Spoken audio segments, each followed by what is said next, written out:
oh, she's like a badass. She's out there selling weed. So I work for a company. We only sell flower. All I knew about was, people selling bags of weed, smoking bags of weed, rolling bags of weed. They have certified ganjiers now. So, like a sommelier, she can dissect the cannabis plant. She knows it from A to Z. I can imagine a drug dealer saying, "This isn't fair. My profits are plummeting."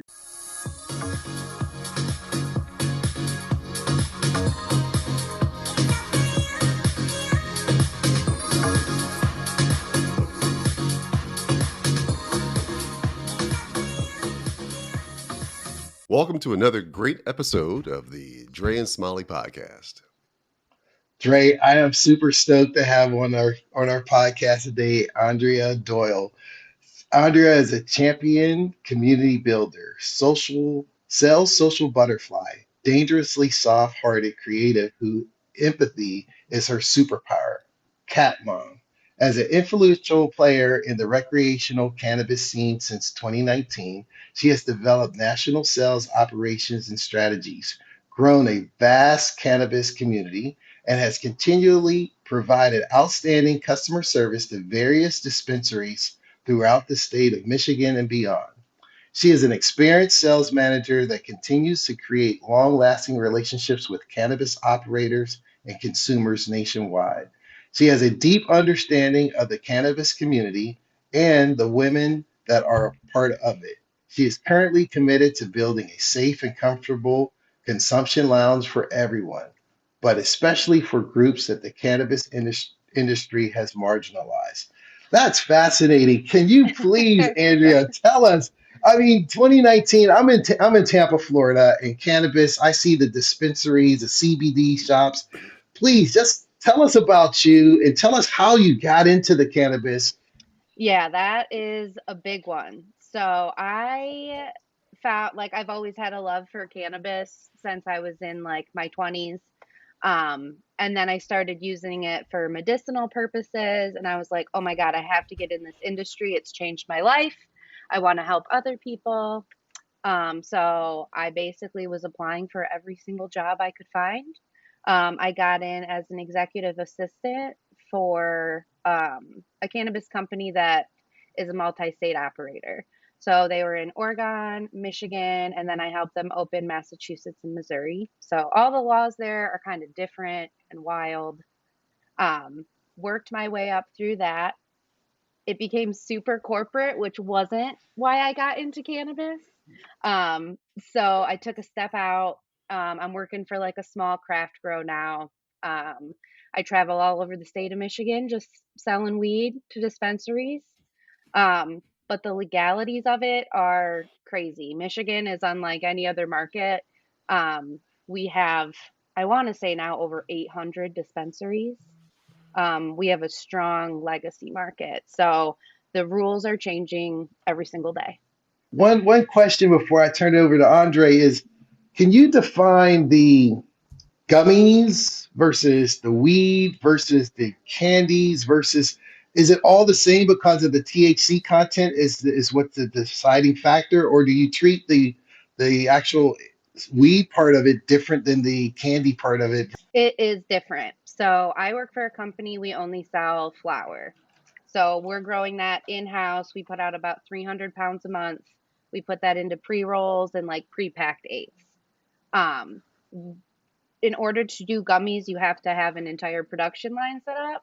And in the gummies is THC distillate. So you're not getting the pure THC, all the cannabinoids, all the terpenes that are in the actual flower.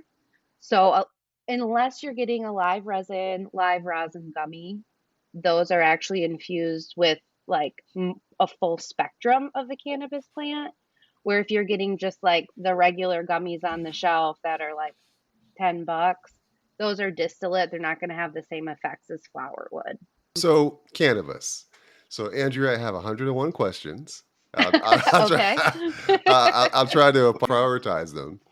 So, growing up, the only thing I knew about was puff puff pass, all that, right? Yep.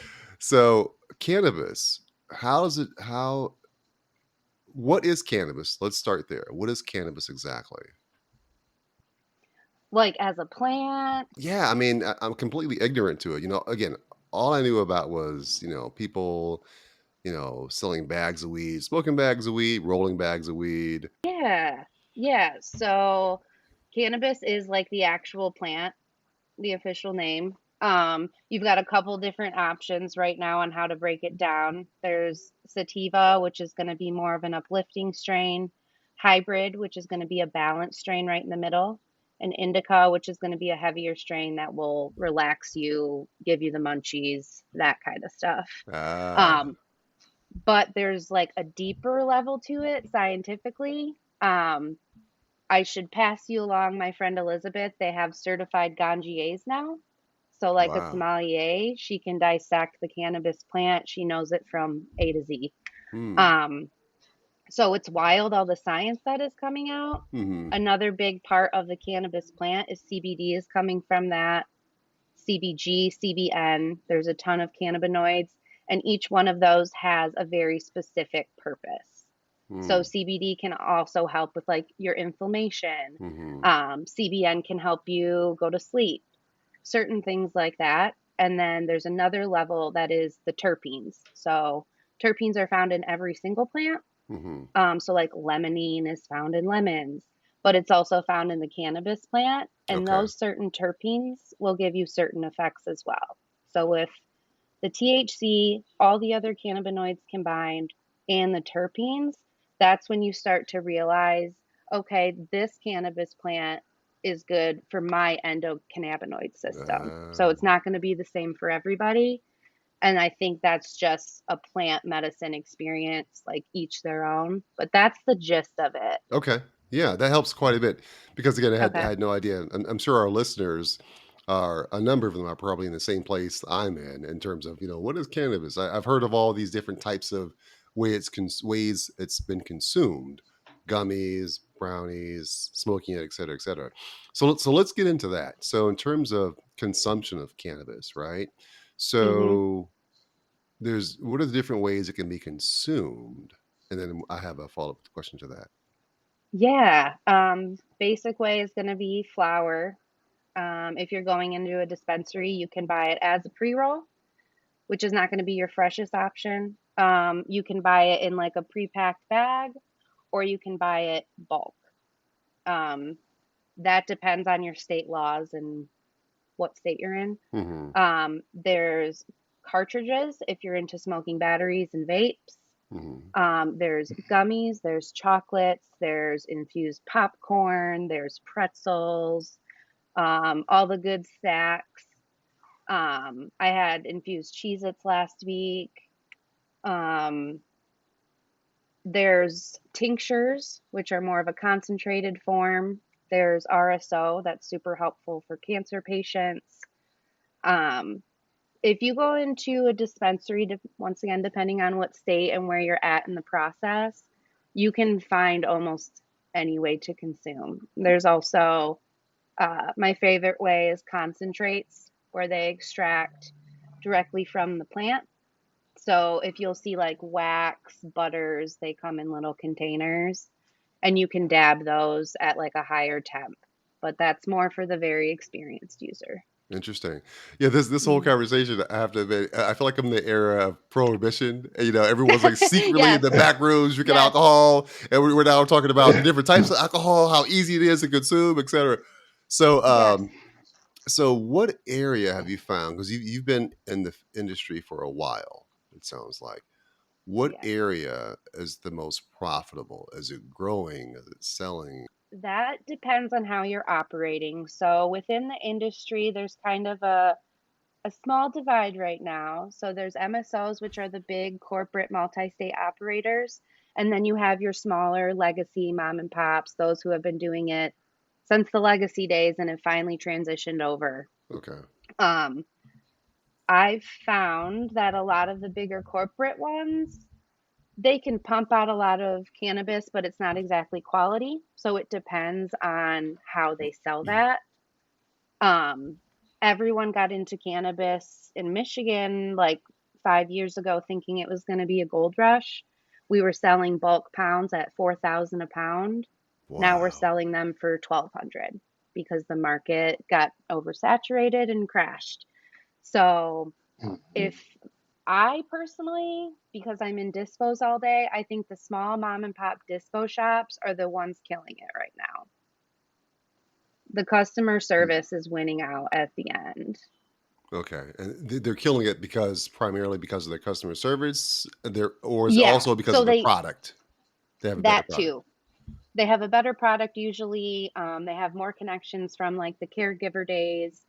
Um, they usually are more welcoming. The store feels more homey. Hmm. So when I'm in a mom and pop dispo, they know all their customers by name. They're coming in, you see the same ones over and over. Hmm. Where if you're in a multi-state operator, the ones I've noticed, it's okay, I'm just here because you guys have the cheapest weed and I'll go to a different place tomorrow. Mhm. So it's the long game. The long game. Okay. And then Hmm. my last follow up, and I'll pass it back to Smiley here. So I was reading an article a few years ago where there was a guy in New York City that sold Hmm. weed um, on the West Coast, right?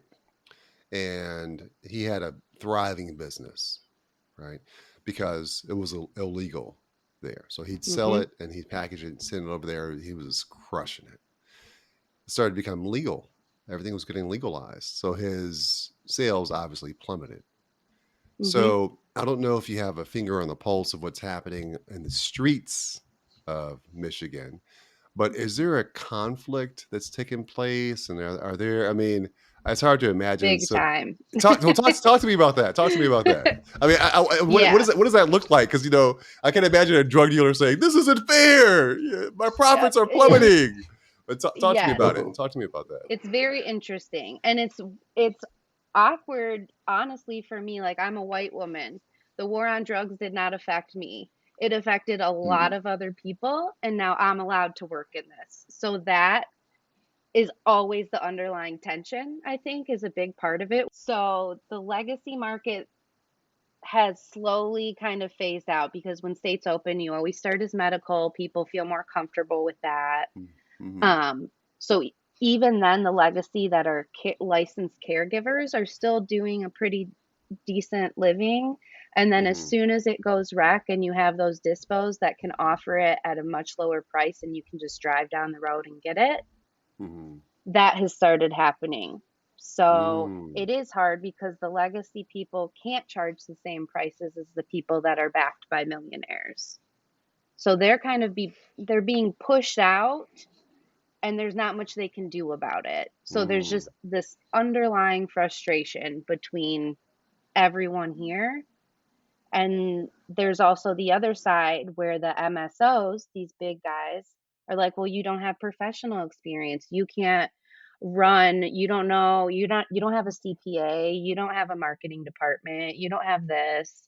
So there's these kind of butting of heads where we need a little bit of both combined. So when you mentioned Michigan, how every time I think of cannabis, everyone thinks of Colorado because I think they were the first. Hmm. So how are the other states? Is Michigan close to Colorado, or what's the difference between Michigan and Colorado? So Michigan is, last time I checked, it was like number two or three behind California and Colorado for the amount of sales that Hmm. we do. So we have a very big cannabis community that's purchasing a lot. Um, Hmm. and I think that also comes from like we're kind of like a blue collar state. We're an agriculture state. So everyone here has been growing for so long. Um, and we're kind of seeing what happened in Denver happen in Michigan. So there's been markets crashing on the West Coast for a while now too, because it's the same pattern. Everyone's coming in, everyone thinks it's going to make them a ton of money. They crash the market, they move on to the next state. Mm. Hmm. So yeah, it's definitely interesting. When you look at say a Florida, or let's say, I think that last time I checked on it, it's like 33 states support, or is it 27 or 33 states support medicinal cannabis. What do you think, say, 2025, 2030 looks like? Do you see it federal at 2030? That's going to depend. So there's still a few states that, yeah, you can't even have medicinal on you. You'll go to jail for a joint. Um, Hmm. and with certain states, like I know Wisconsin, they have a heavy alcohol market there. That is a huge revenue driver for them. And cannabis competes with that. So it's always going to come down to politics at that point because those are the people voting on the bills. Um, I realistically, if they could even just pass a like federal banking act, that would change everything. Like we don't need to go completely federal. I mean, I would love it to be legal everywhere, but we Hmm. can't even like take out small business loans. We can't do the normal things that other business owners do because it's federally illegal. So you can't claim certain things, like cash flow is always an issue. Um, so once that is in place, I feel like I know Biden has a bill in that's descheduling marijuana, and I think that will Hmm. also help push these other states. It's just a matter of politically how soon they will agree on doing it federally. And then once that happens, I see interstate commerce, I see big corporations, and also the little guys. It kind of like the beer industry. You have craft beer and you have Bud Light. No, I like that. I smiled. I grew up in Appleton, Wisconsin, Mhm. and when I came out of school, my senior year, we were the largest drinking, consuming state that year. I graduated in '84, and we did not want to lose that title under our watch. So we drank Mhm. so much to keep us at that number one position. And when you mentioned it now, I like that's exactly what Wisconsin is. It is. But I, it's interesting you mentioned the federal funding or the federal act because then you could do bank loans and commerce. Are you finding companies like I was at a trade show not long ago? I'm in the food business and I saw Kiva Mhm. confectionaries. I saw what is it, Trees and Thunderdome and all these different cannabis. From your perspective, looking at it from a corporation or business aspect of it, what are some of the companies that are doing fantastic or up and coming companies that you say, man, that's going to be a big company as soon as this occurs with the feds or this goes in Iowa or Wisconsin? Do you see any little companies like that that you say are up and coming? Um, Not so much little for like Or nationwide, but Kiva is a big one. Kiva is mhm. actually sponsoring one of my events coming up in August. They're like embedded in the community. They come from an actual like cooking background, so the chocolate's amazing. It's Mhm. consistent in every state that they're in. They will, I think, be around for a super long time. Same thing with if you're going to go the gummy route, wild gummies are extremely good. They're in multiple states and they're killing it in multiple states right now. Um, they also offer certain programs that a lot of cannabis companies don't offer. So they offer each dispensary a bin where people can come back and recycle their gummy packaging. Certain things like that that are going to differentiate them from everybody. I think those will be the big ones. If there was one thing from your perspective as an insider and an expert, one thing that you could wave your magic wand towards and say, okay, if my industry had this, everything would be so much better. Is it the banking? Is it every state? Is it the regulatory? Because I understand there's no FDA in there because it's not federal. So Hmm. the regulatory, the standards, or what is that one silver bullet that would just take you to the next level for your industry? I think banking would definitely be number one. And that's also just because that would give everyone more of a fair playing field. You have people who've been growing cannabis for 30 years. It's an amazing product, but they don't have the money to even get into the industry and The they can't scale. take out the loan. So, yeah, they can't grow, they can't do all of those things. So, that would be my ideal. Um, After that, it would be compliance for sure because our regulatory rules are crazy. And how would you define compliance, meaning like the standards for the suppliers or the audit capabilities, the sanitation of the facilities? Well, could you just elaborate a little bit more on compliance? Yeah. So everything, every state once again is different, but like everything in Michigan, there's cameras everywhere, and we have the Cannabis Regulatory Agency. They can pull footage from those cameras at any time they want. They can request that. Um, they're tracking grows, so plants are tagged from the very beginning all the way to the end, so that people can't bring in different plants, different things. Um, they manage your waste. You have to make sure there's like a certain amount of marijuana waste combined with like kitty litter. Kitty litter. Kitty litter. Yeah. What? Yeah. Yeah, That's that random. was random. Oh, It yeah. destroys it and makes it so no one can climb in your dumpster and smoke it. That is the basis behind that. Oh. Okay. Yeah. So Okay. like your dumpsters have to be locked up. Obviously, there's like pages and pages and pages. Mm. Store wise, it's the same thing. Like every single product has a very specific SKU, tag number, everything is in a statewide system. Um, it's going to show like this customer comes in, they're only allowed up to 2 ounces in one transaction. It will it won't automatically stop you. So if you sell over that, then expect to be visited by the regulatory agency. How will they know? Um, it depends. So with Michigan, you can make anonymous complaints. And so a lot of it is frustrated workers that are kind of coming out like some things are happening behind the scenes that aren't right because there still isn't a lot of oversight. We Okay. have a ton of Interesting. rules, but not always a ton of oversight depending on what rule you're breaking. Makes sense. Makes sense. Yeah. Especially if that rule can negatively impact the bottom line. So I imagine Yes. those are the rules that people are kind of turn a blind eye Yes. on, and it's okay if we sell 4 ounces instead of just two. So Yep. tell me this, Andrea. So currently your role is primarily in sales, right? Mhm. Walk me through a day in the life of you, the salesperson for cannabis. What does that entail? What are you responsible for? That sort of thing. Yeah. So, my grow is up in the middle of the state, so I don't actually visit like the people that are up there growing. And when I say my grow, I work for the company. They're called Chronic Store Farms. Um, I basically, so if I start my week, I'm going to go up and grab samples. So, um, I get some pre-rolls, some pre-packs. That is all legally done through our system. I have to put that in the system that I'm driving weed to this specific customer at this specific time. And then I drive all over the state just hitting up dispensaries. I meet with store managers to try and sell our product bulk to them that they then sell to their customers.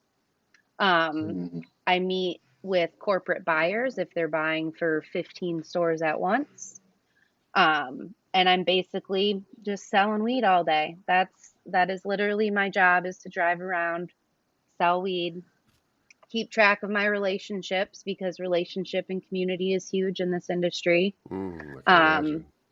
yeah, and then I'm doing like pop-up events. So for one of my stores that buys from me, I'll swing in, I'll stay there for 3 hours. I'll talk to the general public about my product, help them move it off the shelves, so then they place another order with me. Makes sense. Yeah, and that's basically what I spend most of my time doing, is driving and talking. Okay. Yeah, you and Smiley are in similar fields, which is sales. So, Yep. being in sales, what's your biggest obstacle in this very unique industry? What's your biggest obstacle, and how do you overcome it? We have a lot of competition because our licenses are unlimited. So there's only so much shelf space and there's a ton of product. Luckily, we stand out, we differentiate ourselves, but it's still hard to push our product when you have other people offering the same product at a much, much lower price just because they can. So working for a smaller grow, like the least amount I can charge you, that's like our bottom line. We can't make our bills unless you're paying that. but you have a Mm. lot of retail stores that have a lot of power over you. So they're like, well, why would I buy it from you if I can get the same exact thing over here for cheaper and the end customer isn't that educated yet? So I could get not as great of a product, but it's half the price and it's going to make me money. So how do you Mm. overcome that? How do you, because you have to keep your job too, right? So how do Yeah, you yeah, I how do you overcome do. that? um, I I think it's helped that I've been in the industry for so long. People Mm, know me and trust me. mm. As you can Relationships. imagine, yeah, as you can imagine, not everyone is super organized. Mm. And a lot of our meetings, like, it's like, hey, do you want to come smoke? Like, that's our meeting. You want to try my product? What? Yeah, Are yeah. y'all hiring? It's a dream job. Where do I It's a sign up dream for that? job. Yeah. How did I get that job? Okay. I know. I never thought that that would be a thing, but that's a thing. What? Um, Oh so yeah, man. relationships, um, people knowing they can trust me. Like if I Mm-hmm. say a product's going to be there on this day, it's going to be there on this day. There's a Mm, lot of companies that aren't quite organizationally there yet because they don't have that corporate experience. mm-hmm. Mhm. So my corporate background coupled with the relationships I've built and my passion for weed, I think those three combined makes like a perfect sales rep, because if one of those is missing with how intense this market is, it's going to be really hard to succeed. Makes sense. This is something me and Smiley talk about from time to time with one another and other guests. What's the next step for you? Like, so you're clearly, it's something you're clearly passionate about. It seems like you really enjoy doing what you do, what you do, based on what you've shared here. What's the next step? Is it owning your own dispensary? Is it leaving the industry at some point? Yeah. What's next 5 years from now? What does that look like? Got it.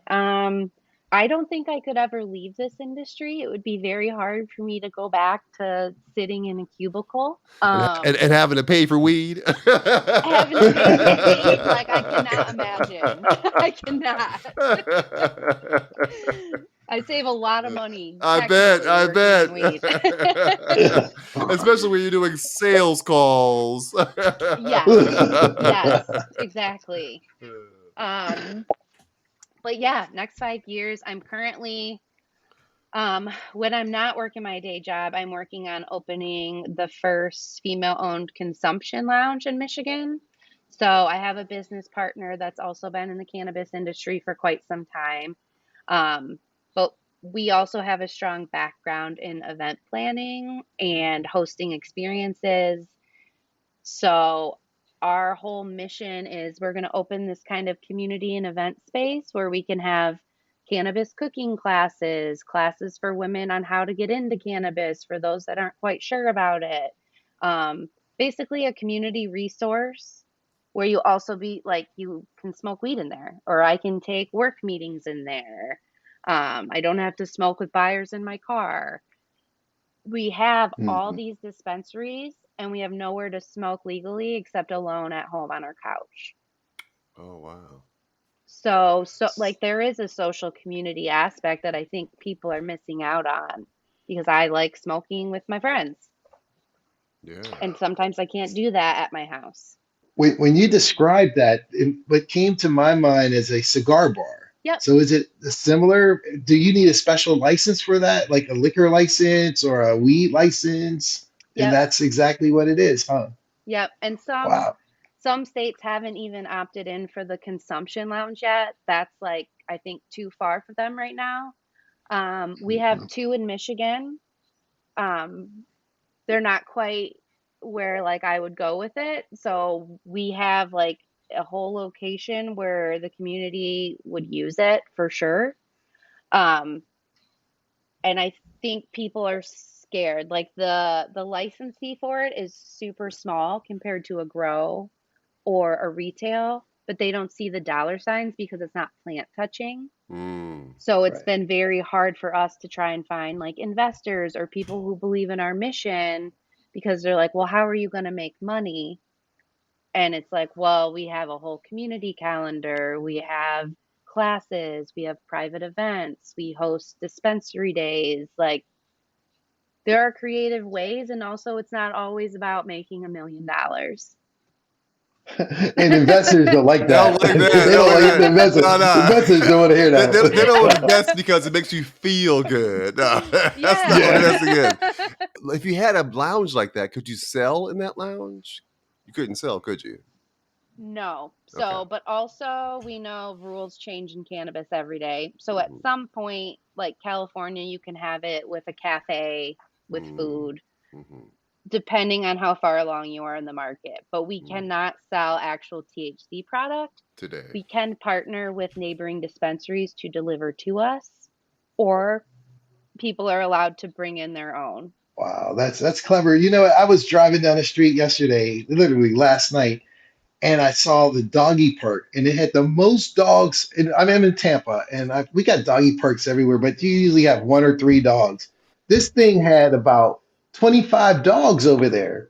So I pull over, and this guy has a bar at the doggy park, and that's his theme. It was selling That's liquor, genius. no food. I was like, wow, I've never seen this. And everybody, and he stays open till 1 a.m. Wow. And I was talking to one of the guys. He's like, yeah, I come here all the time because I can sit and drink a beer, make some friends, Wow. and the dogs are making friends. And this dude What? is killing it with the doggy park with the bar there. I was like, why Wow. is there so many dogs Genius. over there? Genius. It's genius. Yeah. So when you mentioned your consumption line with the cafe, I was like, man, imagine if you had a doggy park with a consumption line. Now Yes. your dogs is there like Scooby Doo. You know, Yes. Scooby was he was on the Scooby snacks just like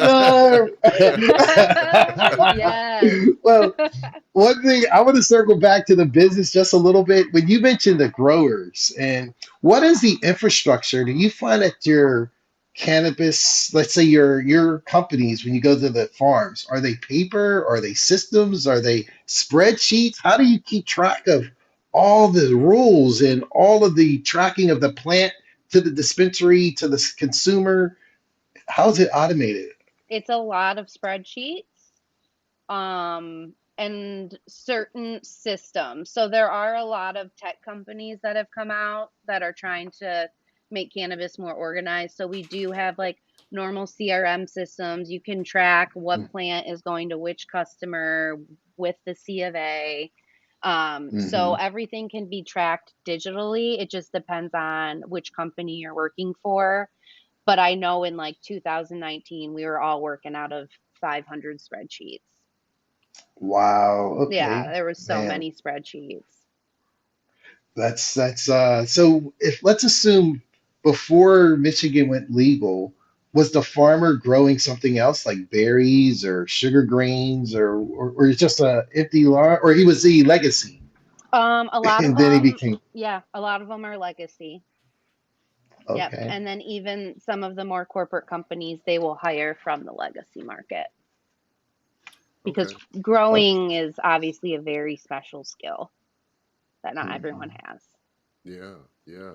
Especially with Okay. all the rules and regulations that are around tracking it and that sort of thing. You have to be committed and have the like you said, the skill to actually grow it. So tell me this, Andrea. So you've shared a lot. What's one thing that those listening and maybe others that know you don't know about you that you wish they Oh, did? God. I'm like an open book. People know probably too much about me. Um, I don't. I guess come off as like a really hard person sometimes. Like, oh, Mm, she's like a badass. She's out there selling weed. yeah. She's doing this, she's doing that. Mm, Um, but I get overwhelmed just like everybody else. I've had a crazy week, and it's not always like fun selling weed. I get that a mm, lot. That's like, "Oh my mm, God, you must love your job. It must be so great." Yes, I do. But it's also a lot of hard work. I'm not just mm. like a stoner who smokes all day. So I think there's kind of a misconception for some of the people that don't quite understand the cannabis industry on that aspect. They're like, what? does she do all day? And I work really hard. So, how hard could it be to sell weed? Well, it's sales. Exactly. Sales is sales, right? No matter what you're Yeah. selling. Sales is sales, and it's hard. See, I thought you were going to say, because I've been looking at that cool guitar on your wall. I Yeah. thought you were going to say, I thought you were going to say you're a closet guitarist that live streams to Thailand Right. and you got a zillion followers. Right. No, I wish. Those are my husbands. Those are Oh, all nice. right. Those are Yeah, nice. those are nice. Yeah, Yeah. awesome. Well, we're going to move into the final four. And the final four is just so we can ask some generic questions that we usually ask to all of our guests. And the first one for you is alive or dead, if you could have dinner with any three or four people, alive or dead, at your dinner table, who would you want? I would want Dolly Parton because she's an icon and I just Yeah, love her. I think she's kind and would be really fun to eat dinner with. Um, I would choose Wiz Khalifa because I'd want to smoke with him. I would choose Lady Gaga. She's interesting and I've been in love with her for years. And she also smokes weed. Um, I guess Dolly is gonna have to start. She's in yeah. it. If she hasn't already. Um, and then, oh, this is hard. One more. This is embarrassing, but probably Ariana from Vanderpump Rules. I don't know if you've been following the Vanderpump saga. No. It's a whole Bravo reality TV Yeah, I've heard thing, of it. but Yeah. your listeners will probably, some of them have got to know, but Okay. those are my those are my current ones. Love it. Love it. Awesome. What's been your greatest success? I think I'm like working on it right now with my lounge. So when I left the corporate industry last year, it was on very bad terms. I had a really bad like mental breakdown. I was like, I can't do this. And now it's exactly a year later, and I'm speaking on panels and I'm meeting with investors and I have people that want to help me and I built a website, just like all these little things that I've done over the past year by myself and then with the help of my business partner Sarah. I feel like just the past year of me growing and thinking back to where I was last year, like I am a success at this point. You know, before I pass it to Smiley for the next question, I love that you shared that story because we've had a number of mental health professionals on to talk about the importance of self-care and, and leaving those toxic environments.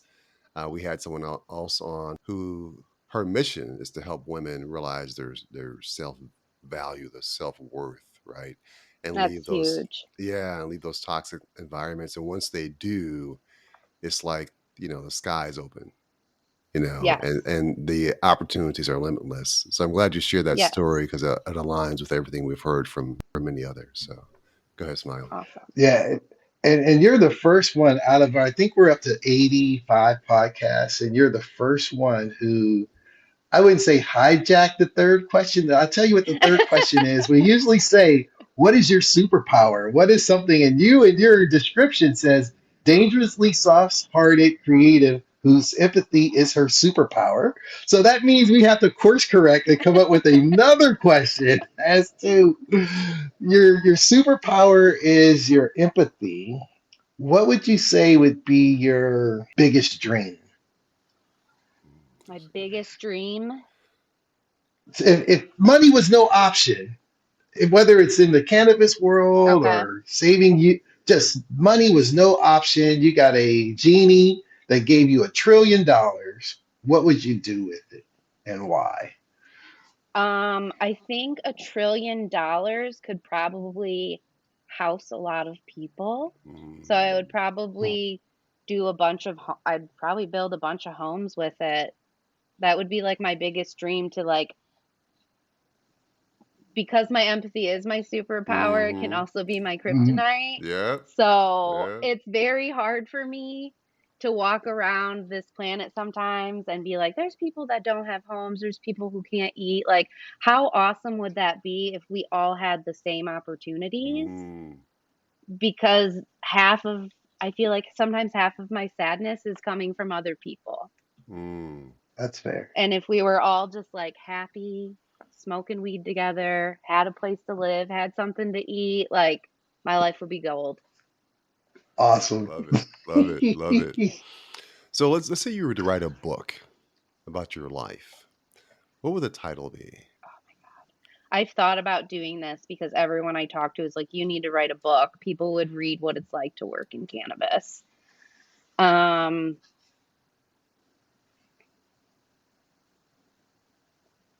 Something along the lines of, oh, I don't know. It's got to be a strong title because I'm very strong. So Mhm. I don't know, like Boss Bitch or something crazy. There's Oh, probably I like it. I like it. I like it. I like it. there's Boss probably already bitch. I one of like it. those, but I like that. Yeah. Yeah. well, Andrea, we are so happy to have you on our podcast. Thanks for opening our eyes to the world of cannabis and just what you do. It's fascinating, it's intriguing, and it's in the news all the time. Everywhere I go, I see these new cannabis dispensaries. I don't know much about that space because in my youth, I was dealing with a lot of the legacy. But as I got a little older, I had to shy away from it. But thank you for turning that, exposing our audience to that. And thank you for being here. Yeah, just to piggyback on that, Andrea, one of the benefits of having the podcast is meeting really interesting people from all sorts of different walks of life. Um, Cannabis is something that has been in the news for probably a decade now in terms of the controversy, that sort of thing, and what it all is. So thank you for coming on and helping to demystify some of it for us and bring some clarity and understanding. Thanks for your time. yeah, thanks for having me.